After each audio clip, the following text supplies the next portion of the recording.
তোমার জন্য নিজেকে পরিবর্তন করছিলাম, কিন্তু দিন শেষে তোমার পরিবর্তন দেখা আমি নিজেই অবাক হয়ে গেলাম। তার প্রতি ভালোবাসা আমার কখনোই কমবে না, তবে সে জানুক আমি তাকে ঘৃণা করি।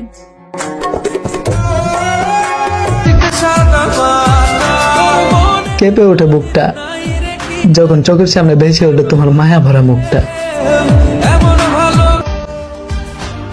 ভালোই হয়েছে, গল্প অল্পতেই শেষ হয়ে গেছে। আর একটু এগিয়ে শেষ হলে হয়তো আমি নিজেই শেষ হয়ে যাইতাম।